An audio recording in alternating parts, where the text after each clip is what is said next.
everyone, and welcome to this episode of The Chocolate Life Live. My name is Clay Gordon. I'm your host, and I'm your moderator, and I'm also the creator of TheChocolateLife.com.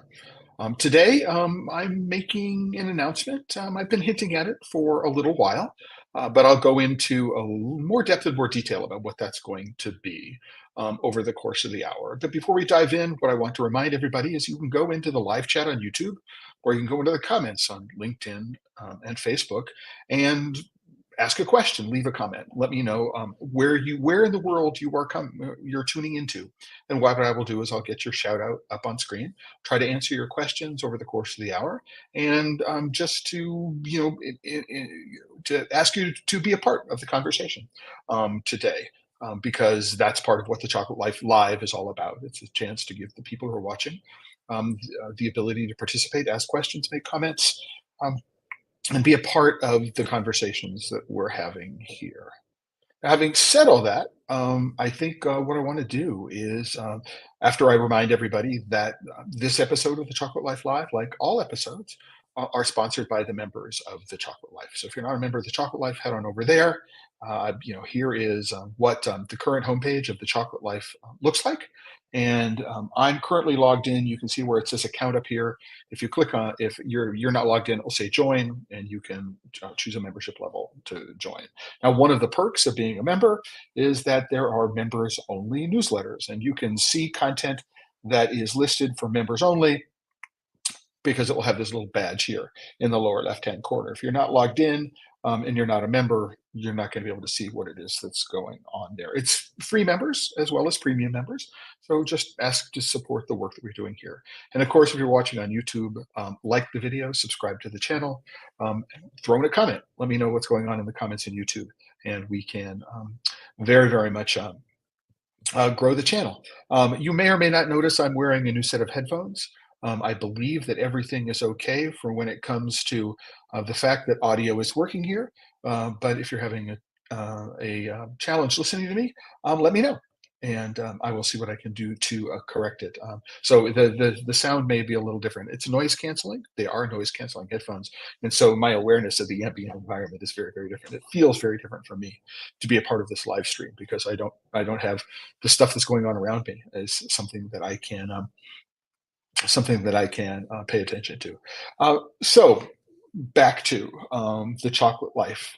One of the things that you'll notice is a part of the changes that will be happening with the Chocolate Life Live over the course of the next week or so is some changes to the homepage. So one of the changes to the homepage is moving some of the tags up below the top rail, so that there's more content that you can get at very, very quickly. So there used to be 2 rows of 3, and now there's 1 row of 3 down, up above and up below, so you can get access to things. I'm going to be changing what the tags are, and there'll be a lot more sense of what's going on and new and what's going on. It's important on the Chocolate Life that you'll get there. Having said that, the bit of news about the future of the Chocolate Life Live is that this is the next to the last episode of the Chocolate Life Live. We're doing one today. We're going to be doing one on Tuesday. This coming Tuesday, I'm going to be doing a follow-up on the 2023 Craft Chocolate Challenge online tasting that's going on Sunday. And I'm going to let you know my thoughts, maybe do some tasting of some stuff online during that. And at the end of Tuesday, that's going to be the last episode of the Chocolate Life Live.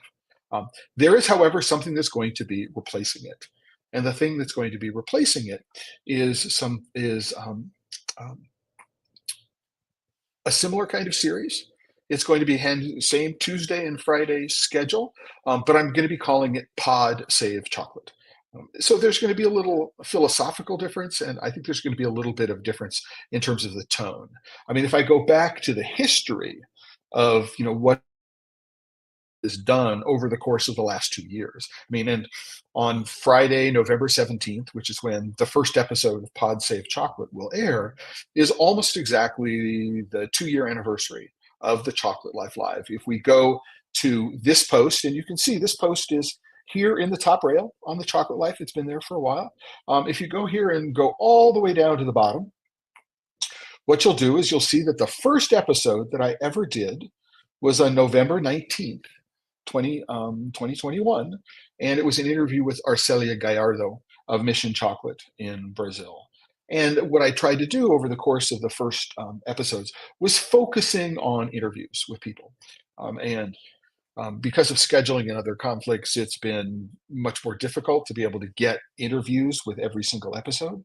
But one of the things that I want to do with the Pod Save Chocolate rebranding, for want of a better term, is to go and have this emphasis on connecting with people out there in the community, people who are doing interesting things, people who are making interesting contributions, and people who are trying to move the ball forward in what I think of are interesting ways, and what I hope that you will think of are interesting ways as well.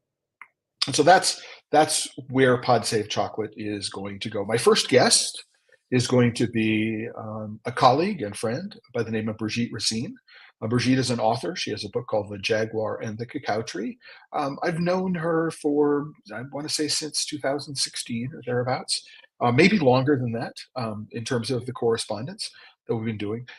She gave me a copy of the book, and I read it and gave a review of it. But recently she started a series on Substack, which is called The Cacao Muse. And so there's going to be a collaboration between the Cacao Muse and the Chocolate Life in the form of a series of letters. And so this is something that is supported on the Substack platform. The idea of two authors on Substack communicating back and forth between each other, a series of letters back and forth. And this is something we're going to do between Substack and Ghost, which is the platform that I am using. So Brigitte is going to write me a letter. I'm going to respond to it. She's going to respond to my response. And we hope to engage in a conversation, not just that interests the two of us, in exploring our history, our backgrounds with cocoa, chocolate, some of the issues that we see in the worlds of cocoa and chocolate, but also engage with readers, both on Substack, The Chocolate Life, and on Pod Save Chocolate, participants in Pod Save Chocolate, about ways to address many of the issues that we see. And we are going to be dropping the first bits of correspondence a week from Friday, a week from today. So Brigitte is going to be publishing her letter to me over the course of the next several days. I'll be publishing my response to her, my first response to her, on Friday after the episode of The Chocolate Life, after the first episode of Pod Save Chocolate.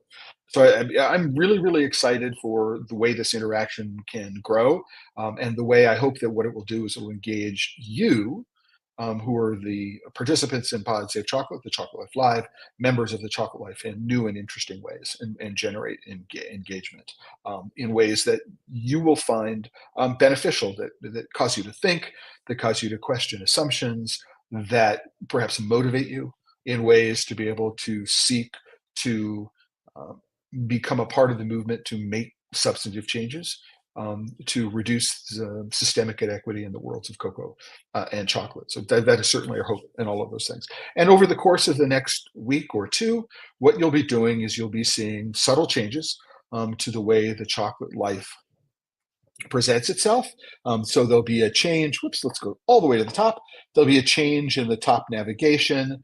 This change in the top navigation will mimic some changes that are going on in terms of the organization of the home page. There'll be some new tags. Those tags will show themselves up here in the bottom. So you'll see letters as a tag that will show up when I publish my first one. So there'll be some subtle changes. And I'm hoping that what they'll do is they'll improve the overall usability of the Chocolate Life as well, and also to drive engagement for you. Now, if you like this or don't like this, you think it's a mistake in terms of the way I'm rearranging things, let me know.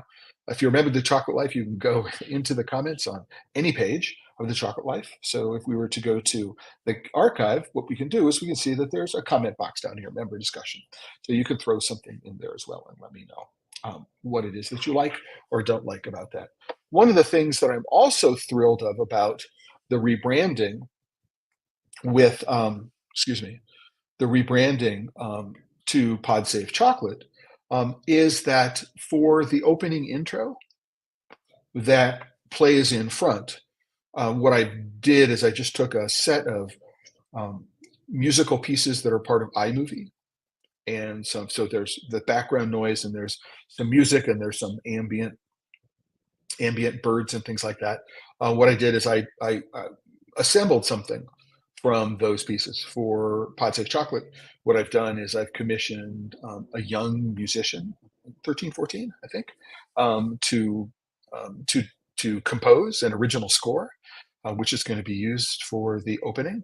And I've also engaged with a visual artist I met with in person in London to do some new branding images. So there's going to be a new avatar images. There's going to be some new background images for the YouTube channel. I'm going to be renaming the YouTube channel from The Chocolate Wire to Pod Save Chocolate. The all of the episodes will exist in a playlist called The Chocolate Life Live, but there'll be a new playlist called Pod Save Chocolate moving forward. So just want to make things simpler. Overall, this little TCL live will disappear and it will be replaced with something else. But this is all happening between now and next Friday. And I'm really, really excited for the opportunity to be able to do that. So you'll find more of the details with all of this in this particular post about on the Chocolate Life right now. And I wanted also to point out something which I think is also an important aspect of what it is that I've done here for the last couple of years as I've done this. The first one of which is I have maintained this archive of every single post, every single episode of The Chocolate Life Live. This post is going to remain. I mean, it's no longer going to be pinned to the top rails, so it's not going to be in the front. But this post is going to be available at all times. You'll be able to get to this post, and you'll be able to get to the archive, and you'll be able to go and take a look at every previous episode of The Chocolate Life Live. When we get done, 146 episodes. And I think that's a really funny number because when I did the Clubhouse or the Chocolate Life on Clubhouse back in 2021, I ended up doing 149 episodes in 29 weeks. And the fact that this ended up at 146 episodes is a sort of um, a weird coincidence in terms of the number of episodes. It wasn't planned. It's all tied around this November 17th date, which is the second anniversary, pretty much, of the Chocolate Life Live starting.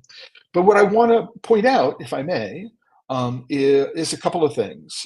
And I'm going to continue this for the Pod Save Chocolate series. So number one is that there is going to be still a list of future topics that will be covered. Some of them will be scheduled, some of them won't, and these will be at the top of the page. The episodes of Pod Save Chocolate will be ordered reverse chronologically. So the oldest ones will be at the bottom of the post. The newest ones will be at the top of the post. They will have numbers. Now I'm using a browser called Arc. And so one of the things the Arc browser does is for certain websites in a certain part of my list, things pop up either in new windows or in new tabs, depending upon what's going on. But this is last week. Last week, the last episode. Today's Friday, so this was last Tuesday. What happened on Tuesday, and you'll notice that this is updated, is that YouTube decided that it did not like what I was doing. So it sort of recognized this is content from HBO, the stream last week tonight, John Oliver. About halfway through the stream, you may notice that I go, oh, I've lost my internet connection. What's going on? And it turns out I didn't lose my internet connection. What happened is that YouTube cut the stream off. Now, YouTube may have cut the stream off, and so if you go there, it's just going to say, it's not going to be there. But what happened is that the video is still up on LinkedIn and on Facebook. So if you did not watch my episode earlier this week about how John Oliver, I think, did a pretty good job of representing some of the issues associated with chocolate in West Africa, towards the end, all of a sudden he mentioned Tony's Chocolonely and jumped the shark, as far as I'm concerned. So if you didn't miss that episode and you'd like to watch it, if you have an account on LinkedIn, if you have an account on Facebook, you can go to either one of those places. Now, one of the things I want to ask all of you is I have this as a video. It's stored locally. on StreamYard servers. So it's not on YouTube, it's not on LinkedIn, it's not on Facebook. I can download it and I can run it into a video editor. And as a result of that, what I can do is I might be able to do things like, excuse me, hide some of the audio or edit out some of the longer stretches where I let it play, perhaps cover up some copyrighted elements that HBO might be objecting to. And so one of the things I would like to know is, do you think it makes sense for me to go and do something around that? I will, if you think so. Otherwise, I'm just going to let it stand like this. And as long as it's on LinkedIn and Facebook, I'm just going to keep the links here and point to them. But what's really been exciting for me over the course of the last 2 years. And this is where I'm going to spend the bulk of the rest of the time in today's episode. Unless, hey, if you're watching on YouTube, you're watching on LinkedIn, you're watching on Facebook, give a quick shout out in the comments. Let me know where you are in the world that you're connecting from. And if you have a question or a comment, let me know. This represents, as you might imagine, a rather big change in my thinking about what the Chocolate Life Live is and where Pod Save Chocolate will go. And by the way, I purchased the domain name. I own podsafechocolate.com. And so I may be working with that as well. So I'm just really, really curious to know, what do you think about the idea? I've invested a reasonable amount of time thinking about it. I've invested a fair amount of time thinking about this, and engaged with a composer and an artist to be able to do the work for rebranding what it is that I'm doing. And do you think it's important to be able to? Do you think it's worthwhile? I mean, it's something that I should continue. Is it worthwhile for me spending the effort? Do you think it's worthwhile? For me, it has always been worthwhile spending time thinking about the Chocolate Life Live, and to engage with you in the topics and to do the interviews that I have done, and the coverage of the topics that I have done over the course of the last 2 years. And there have been some, really, really wonderful guests and some really wonderful topics. I mean, it was fabulous to start off with Arcelia Gallardo of Mission Chocolate in Brazil. She is not just a fabulous chocolate maker, she's a fabulous person.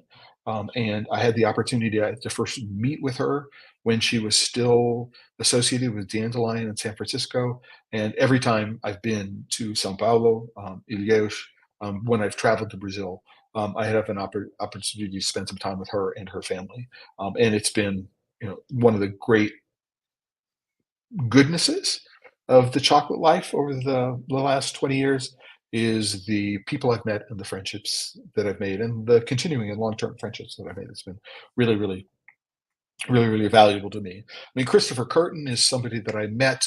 I don't know exactly, I don't remember exactly when I met Christopher, but our lives coincided at the New York Chocolate Show many, many years ago when he was promoting the Good and Evil Bar.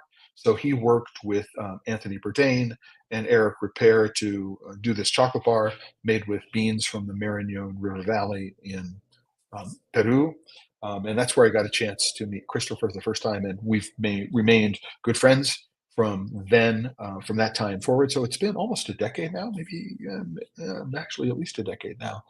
And we talk about in this episode what it was like to work with Eric and Tony about the creation of this bar and the trip to the Peru that they made and many, many, many things like that. Really, really, really, really interesting fellow. I do recommend going back, deep dive into the back archive and taking a hint. Heather Terry is somebody that I've met probably for the first time in like 2008, 2009 in New York City. As a student, the Institute for Integrative Medicine. She went and founded, along with a partner, Heather Love, not Heather Love, Jennifer Love, a company called Nibmore in chocolate, and then sold Nibmore chocolate and ended up working and really took Good Sam Foods to a new level. I had the great pleasure of traveling with Heather and her team in Colombia last year to see what their the way they worked with the cocoa farmers and their partners, and coffee farmers in Peru, not in Peru, I'm sorry, in Colombia. So really, really good. She's a very dynamic person, really understands what it is that she's looking to do. And you know, if you know, and is doing good things for the right reasons, I think is the thing that I would say. And then really, really impressive in lots of ways.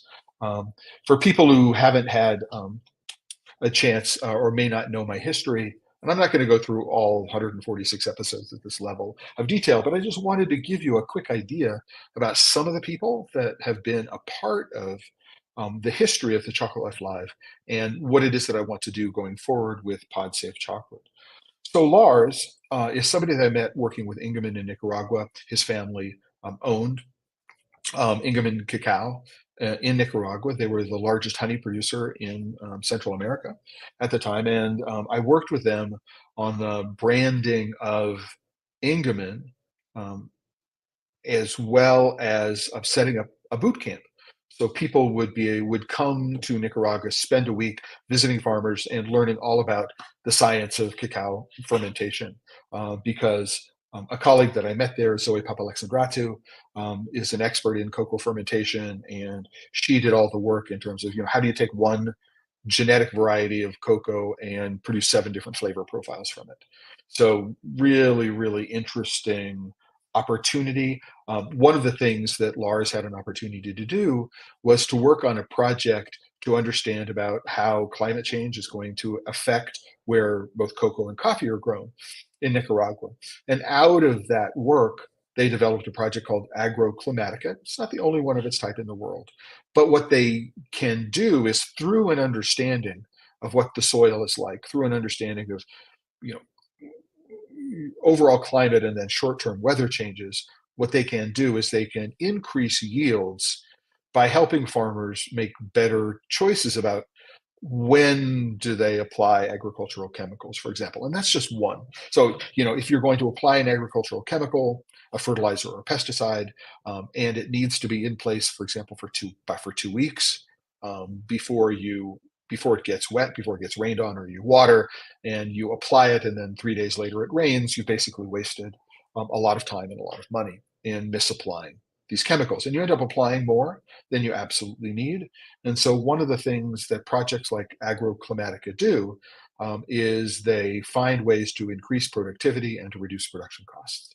And here we need to think about this in a really, really important way, because it's a little bit of nuance that I think a lot of people don't really pay attention to, but it's important when we think about just language in general.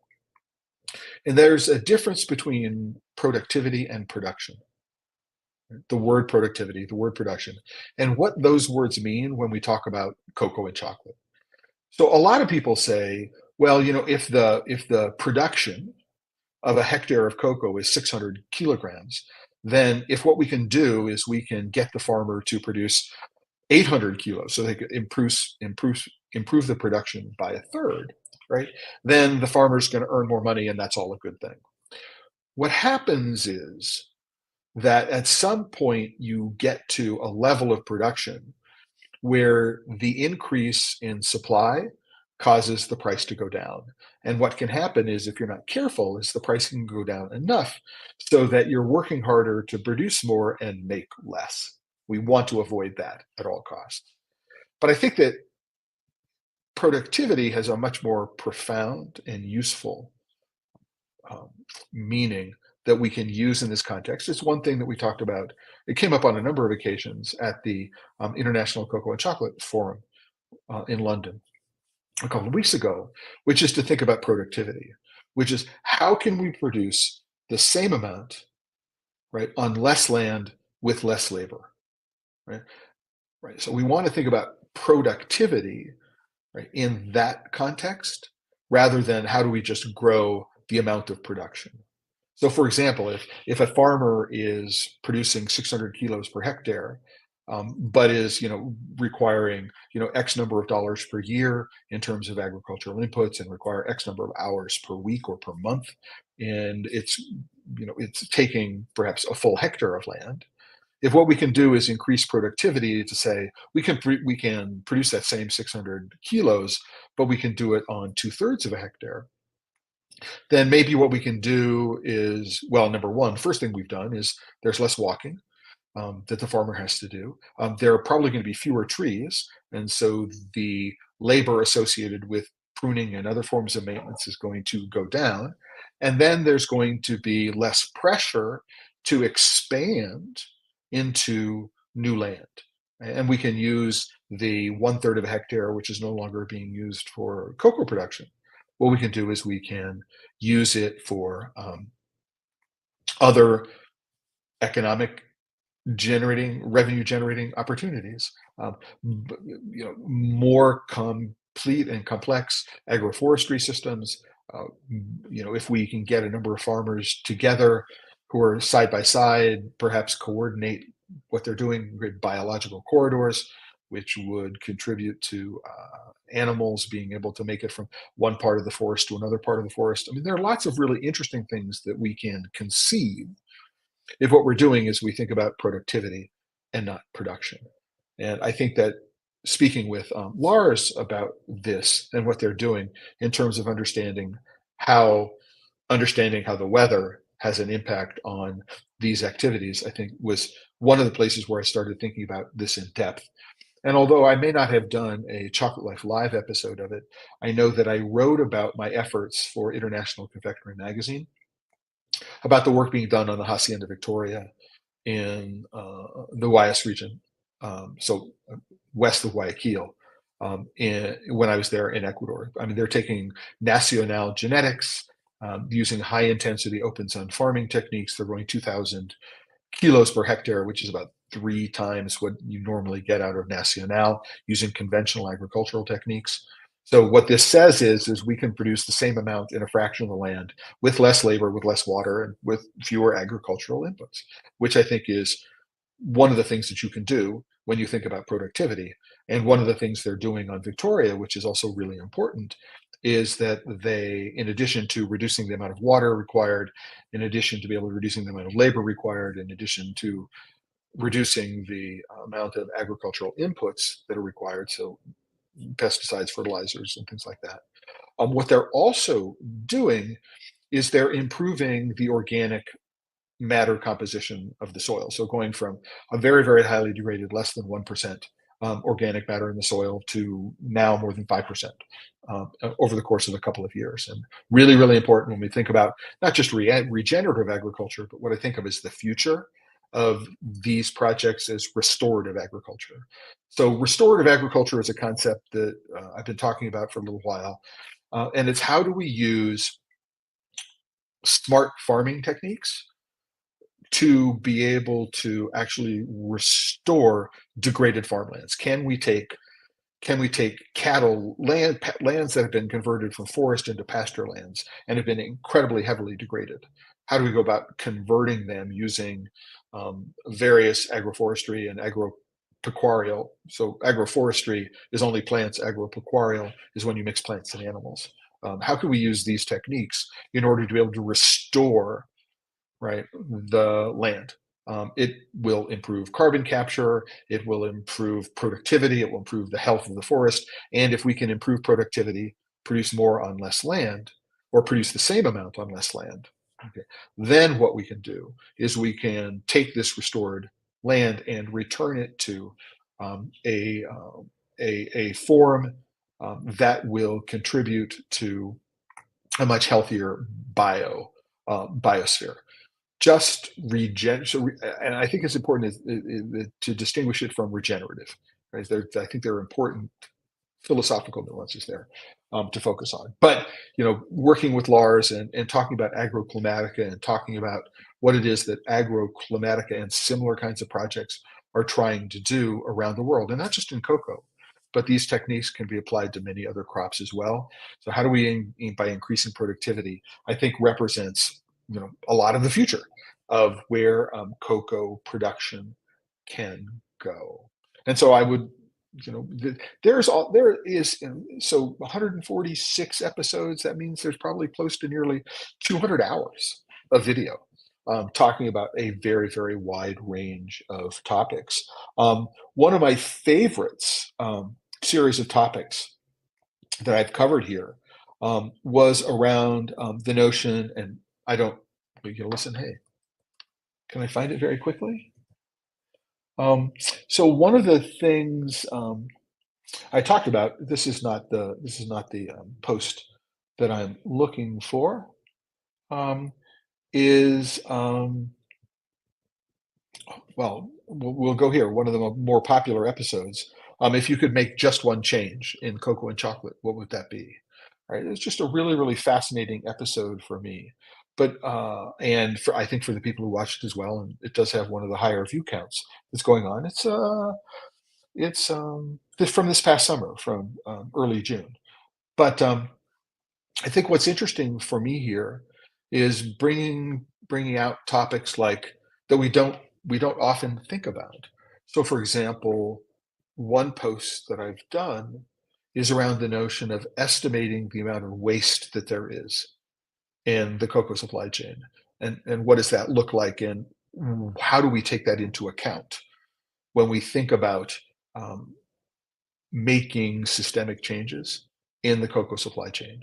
So right now, you know, the vast majority of cocoa is exported from a producing country to a consuming country. So it will go from Ghana or Cote d'Ivoire, um, Nigeria, Cameroon, Ecuador, Peru, and it will go to a port in North America or go to port in Europe, Antwerp, or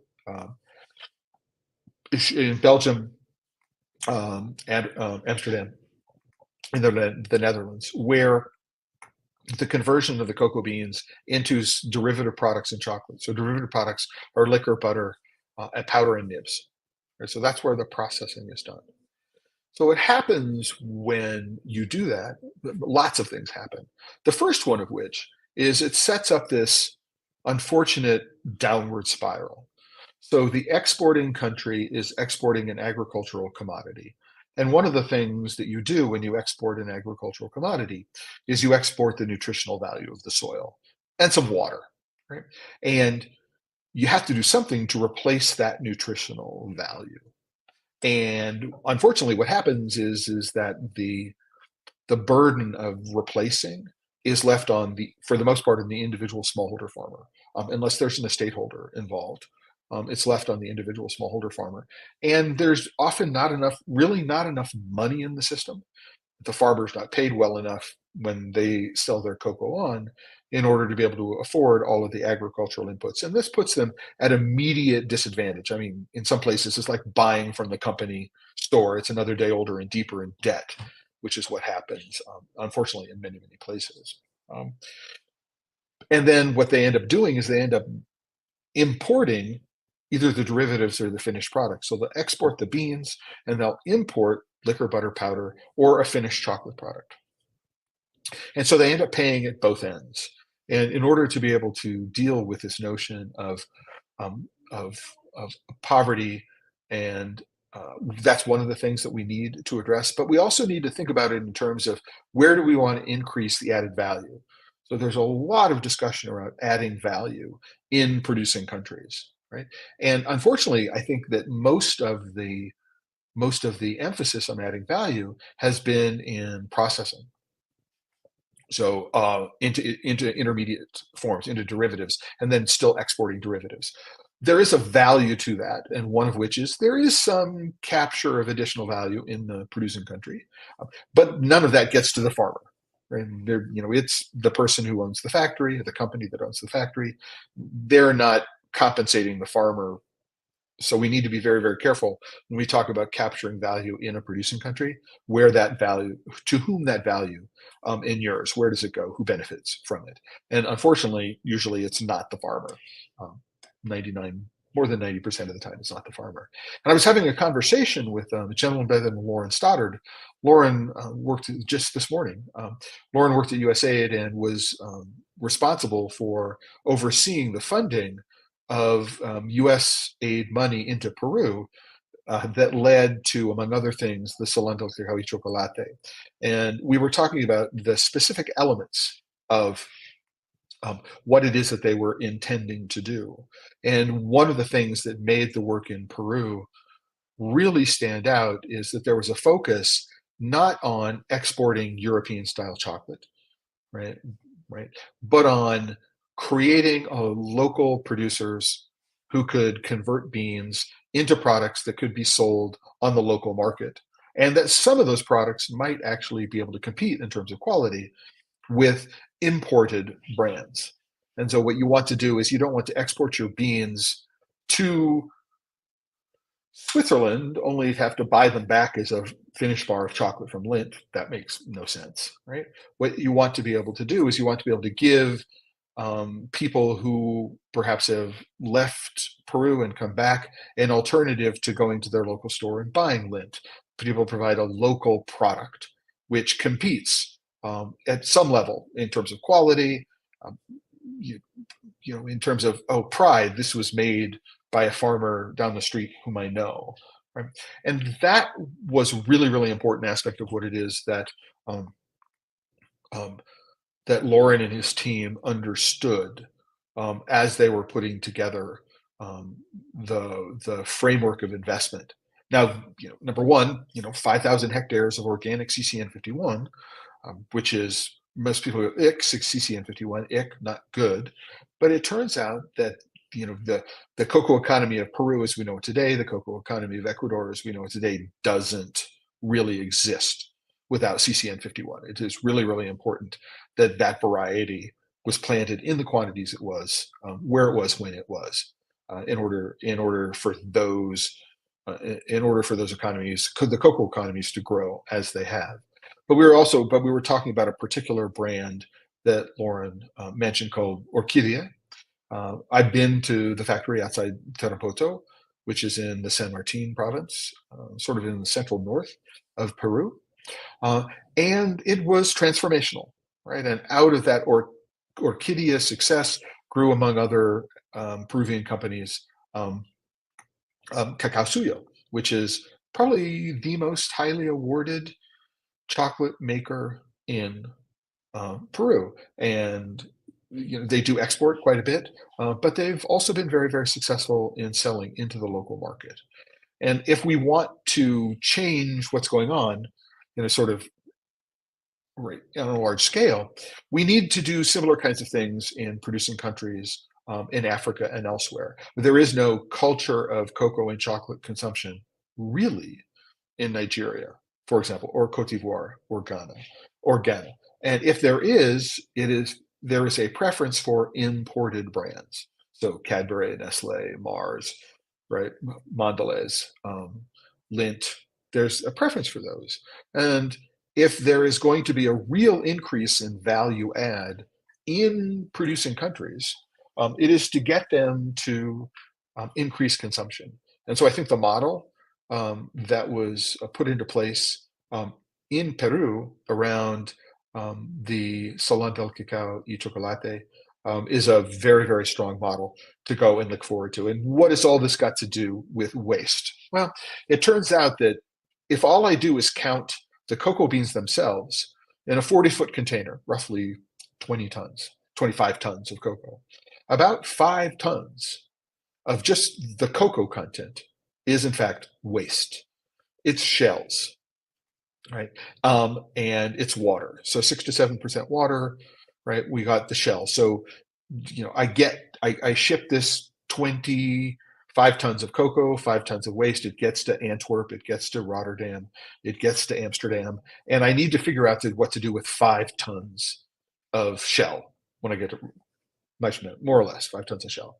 Right? I can use it as compost. I can burn it, which is part of energy capture. So I need that heat in order to generate steam for large. I mean, but in general, it becomes a problem for people.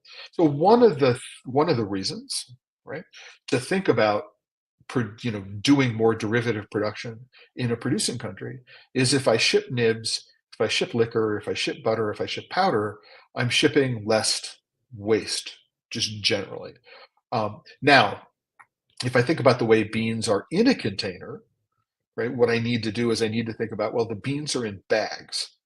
And jute bags have one sort of waste stream in their manufacture, and polypropylene bags have another waste stream that needs to be thought of. And if we're going to do an accounting, right, and say, okay, we're going to make sure that we're accounting for all the inputs right, which reflect um, carbon release and things like that. In the cocoa to chocolate supply chain, we do need to be thinking about all the other things that go into getting the cocoa beans from the port of export to the port of import. So pallets, if we're using pallets, they're wooden pallets. Where does the wood come from? In many places, if it's not organic beans, then the wood needs to be treated with pesticides. They need to be fumigated. There is special dressing that needs to be put inside the container to absorb moisture. They're often moisture absorbing materials apart from the wrapping that goes into the container. All of this is waste, right? And so when we ship, a 25-ton container of cocoa beans, it's quite possible we're shipping 6 or 7 tons or more of waste.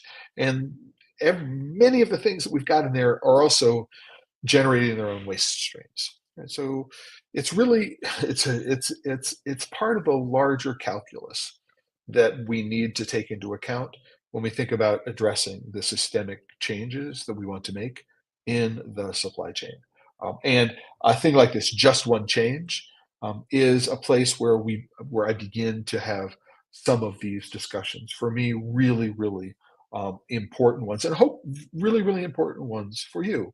Um, when I think about the work I want to do with international cocoa diplomacy around the world, I think that one of the things that I want to do is focus on this idea of reducing the amount of agricultural products that exported only to have to import finished product.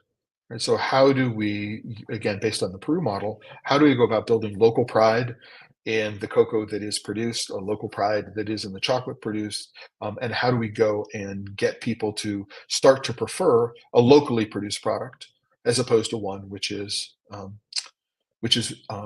imported? Right? So we can break that cycle uh, because the producing country pays for it twice. They pay for it twice by low prices for the agricultural export, and they pay for it again when they import a much high price product. Again, I do not think that the answer to this is to necessarily just increase the production of derivative products for export. It's actually developing a culture of cocoa and chocolate consumption in a producing country so that derivatives are consumed in the country. The finished product is manufactured and consumed in the producing country.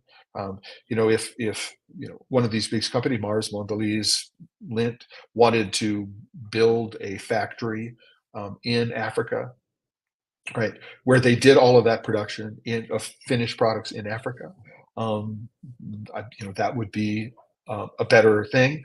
But we have the challenge of where do those profits go? Right. So again, to whom do the profits inure? So I think that that while there are issues with having, I think there are more than 500 registered smallholder chocolate makers now in Peru, small craft bean to bar chocolate makers in Peru. It's a lot. There are more chocolate makers in Peru than there are, I think, in any single country anywhere else in the world. Um, which is a measure of the success of this program. They've developed pride. They've developed this culture of chocolate and cocoa consumption that didn't exist prior to 2013 or thereabouts. Really, really, really, really important. Really, really, really key in terms of thinking about how we go about addressing the issues. And even though I talked about just one change, right? So it's a really, really simple thought. But when you follow that thought and you start thinking about, what are some of the, not just the logical consequences of it, but what are some of the illogical consequences of it? People who are regular viewers of these episodes will know that, it's not just enough to think outside the box. And it's not just enough, as Deepak Chopra would say, is you have to throw the box away. Right? No, I think that in order to actually be truly innovative, you need to forget what boxes are in the first place.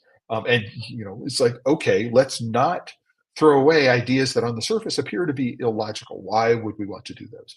We need to and allow ourselves to have the freedom to engage in these conversations, and these flights of fancy and these exercises, and to be able to, as I've said, I think on more than one occasion, throw lots of different forms of pasta products against a lot of different vertical services and see what sticks. Really, really important to question assumptions, to re-question assumptions. You're doing 2 or 3 years, like, have circumstances changed? Do we need to change our approach? Really, really important to be able to do so. And the gift that the Chocolate Life Live has given me, and that all of you have given me, is an opportunity to think through these ideas out loud and get your feedback. Right? It's been really, really helpful, really, really valuable. And even though there may be times when I think I'm looking at the viewer count and I'm going, oh, is it really, really worth it? Um, it is, in fact, worth it to have these conversations, to hear myself talking out loud about these things. Am I actually believing the things that I'm saying?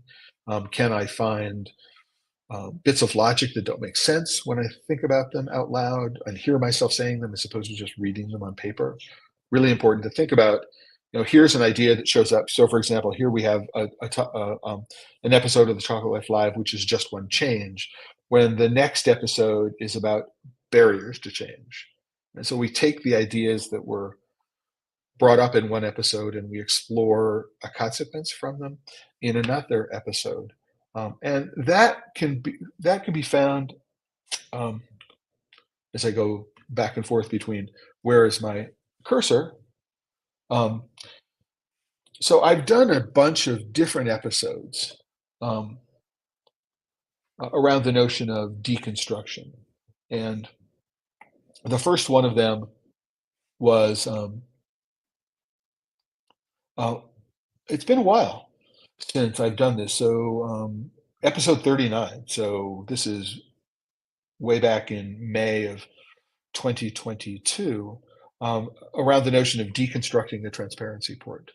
So one of the things that I've been talking about for quite some time is that it's really, really important to understand, to be able to take a bit of writing that people have been doing and to be able to take a look at what they're saying and read through and between the lines to understand what's going on.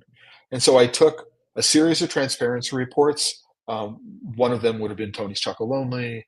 I think we also did Uncommon Cacao as well as Dandelion. And I looked at the transparency reports and I said, what can we learn? What are they not saying?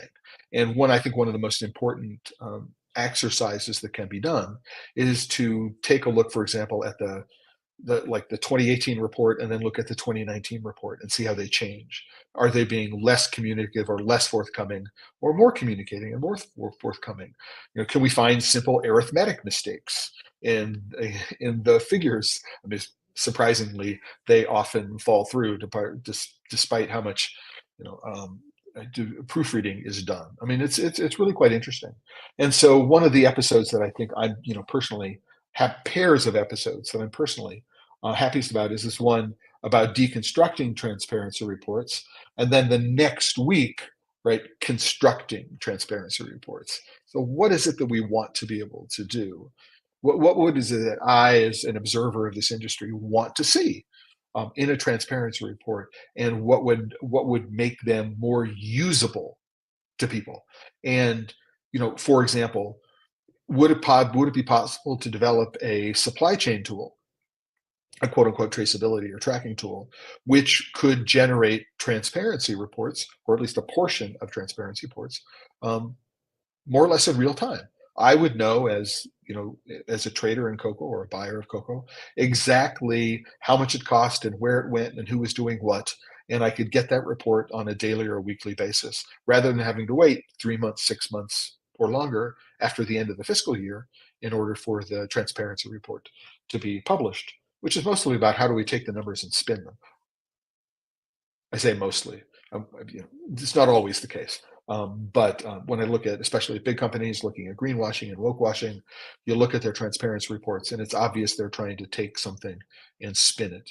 To me, it's obvious to me, and I'm hoping that through going through exercises like these, um, deconstructing transparency reports, constructing transparency reports, deconstructing the chocolate scorecard, that you'll get an idea of how to be a better consumer of this kind of information. And that's been sort of central.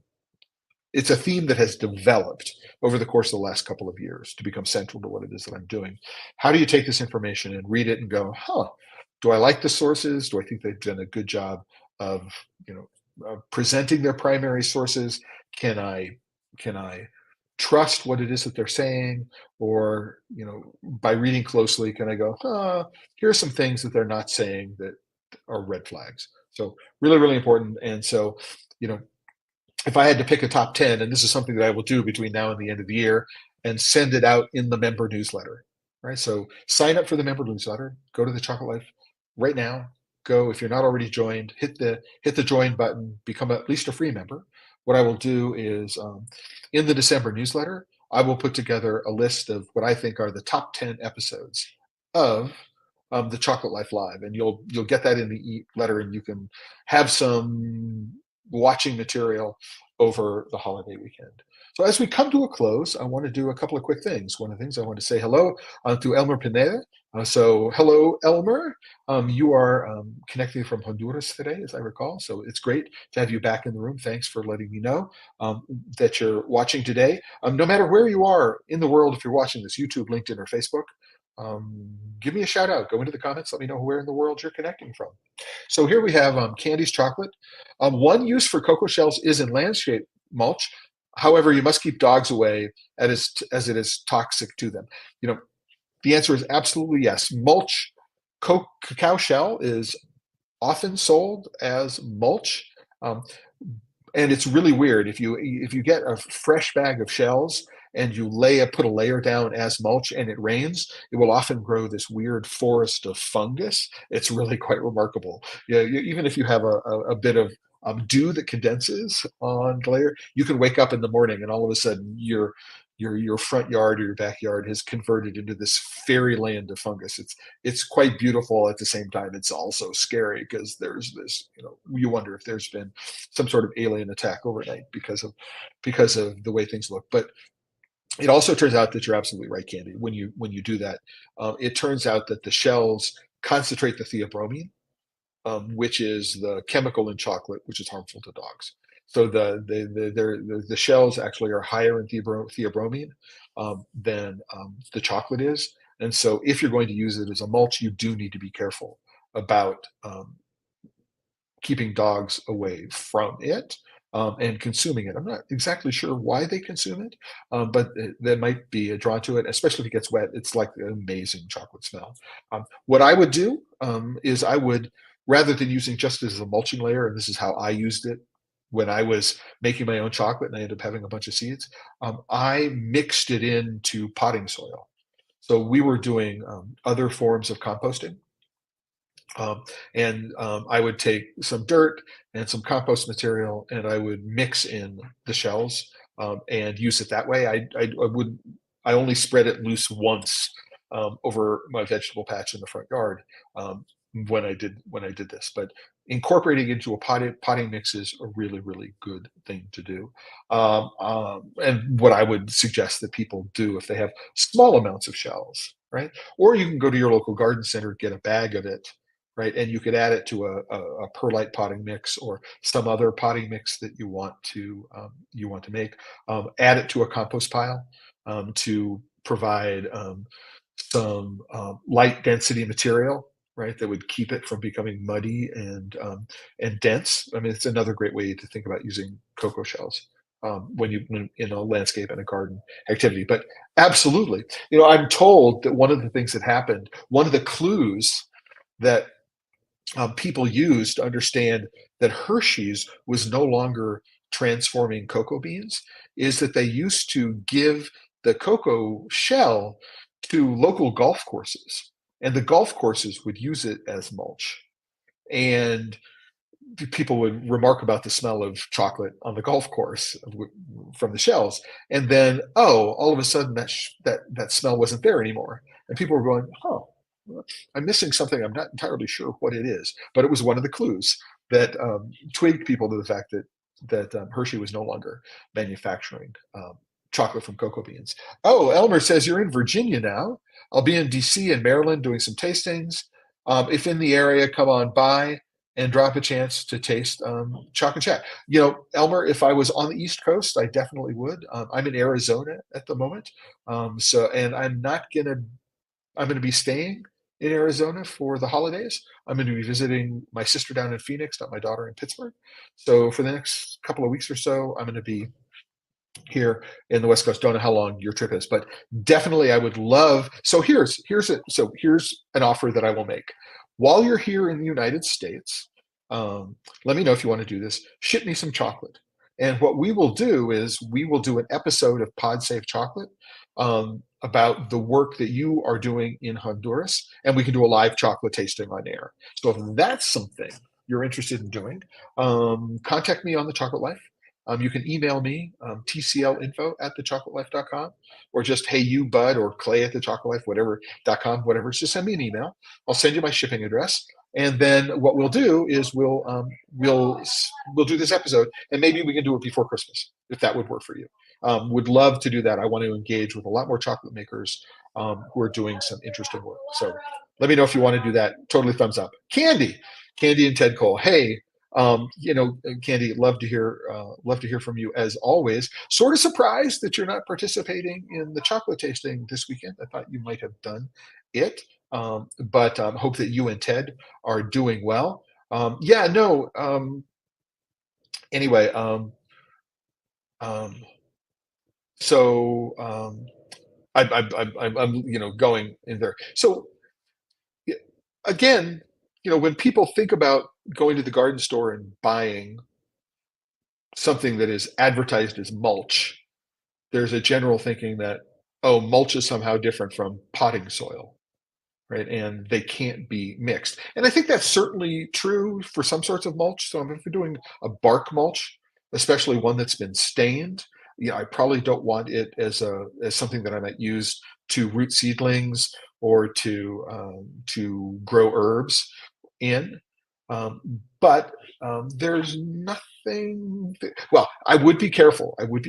If I'm growing herbs, we need to be also understand that in addition to the cocoa shells being a high source of theobromine, if there's any cadmium uptake into the tree, then it is going to be concentrated in the shell. And this is one of the reasons you need to be very, very careful about using cocoa shell in tea. Is that if there's going to be lead settling from exhaust from small planes, it's going to be on the shell, right? And if there's going to be cadmium uptake, it's going to be concentrated in the shell. If there's arsenic uptake, it's going to be concentrated in the shell. So we do need to be careful about using the potting soil for growing things that we're going to eat.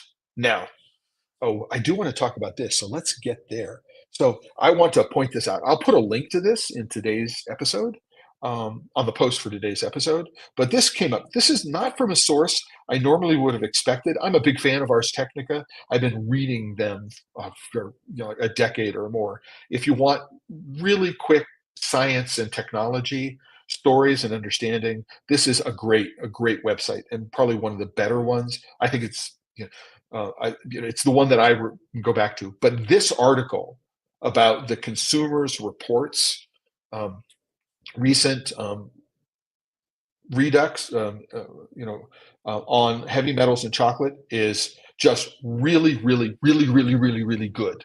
I can't state how good I think this is. Number one, it explains what the problem is with California's maximum allowable dose levels, which is they've taken the most extremely conservative dose level, what they call no observable effects level, NOEL. So they've taken the level for which there are no observable biological, pharmacological, whatever, and then you divide that by 1,000, and that's where the maximum allowable dose level is. So it turns out that those levels are so low that, if I look at, something is like 102% of that, they're saying is they're like 2 thousandths of a, it's just the numbers are just astonishing that we're using 1/1000th of the no observable effects as the maximum allowable dose. Now, this is only California, but it's driving the conversation. But if you really wanted to understand where the MADOs come from, great level. Great understanding in this particular article.